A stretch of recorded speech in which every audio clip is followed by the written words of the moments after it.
So today was really interesting. Something that happened was we went hiking, and how we got to the hike was very roundabout, but how we dealt with the roundaboutness, we were expecting to meet someone there, and of course, Susanna had the same GPS directions as we did.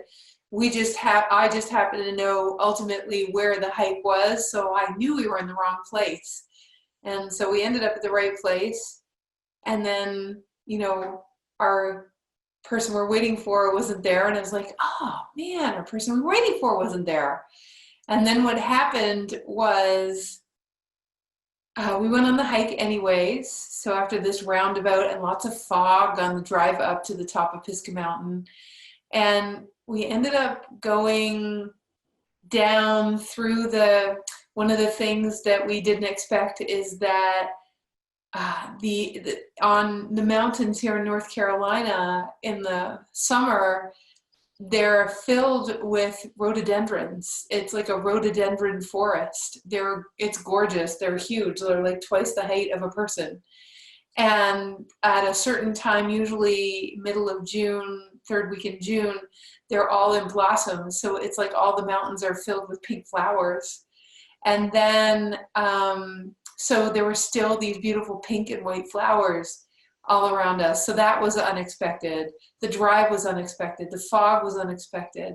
We walked through all the flowers, and instead of turning right, which is the way I usually go when we cross the bridge over a waterfall, we said, oh, what the heck, let's go left. So then we went on a little adventure to the left, and then we went on the adventure to the left, and it was beautiful. And then we got lost and ended up at a beach, and that was beautiful too. And then we went the way back, except we went along the river on the way back. And the perception of one of the women was, well, we didn't get to our destination. We were looking for the higher falls.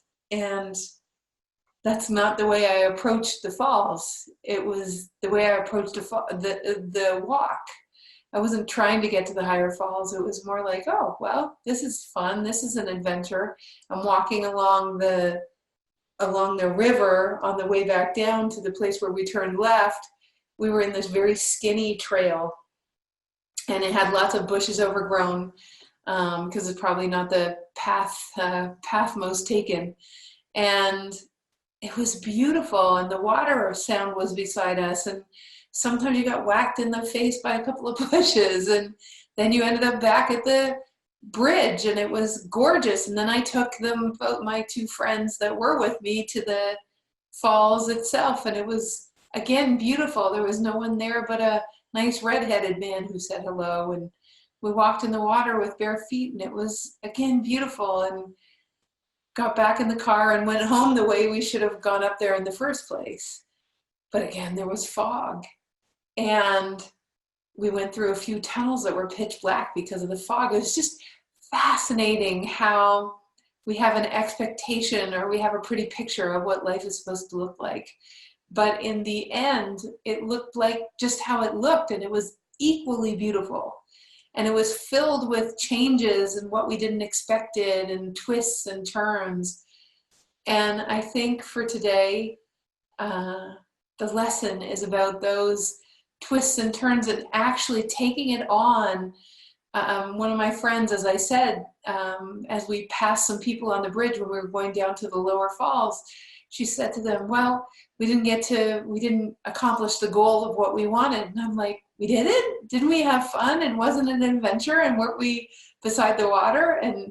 And I'm sure she was like, well, I guess I don't know what she was thinking in her head when I said that, but I'm like, yeah, we did. We totally accomplished it. We had an amazing time. And then we walked down to, so the point is that road less traveled, which is meant to be your life, not trying to keep it all the same. Adam always laughs at me because I never take the same path twice. I get bored if we go on the same vacation twice. And so this time, instead of walking on the rocks up to the falls, I went in the water up to the falls in my bare feet, because that was, again, a little adventure. When we embrace the adventure, we also embrace the change. When we embrace the leaning into, we also embrace the change. When we embrace the,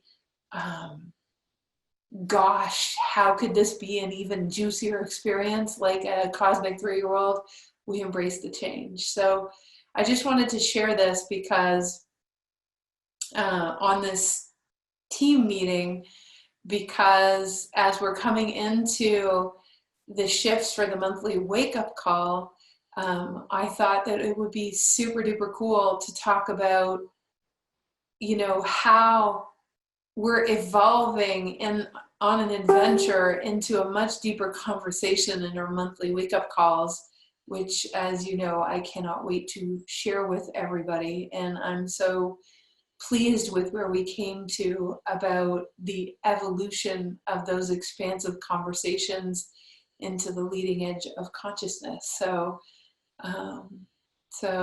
yeah, so that's where I'm at. That's what's going on.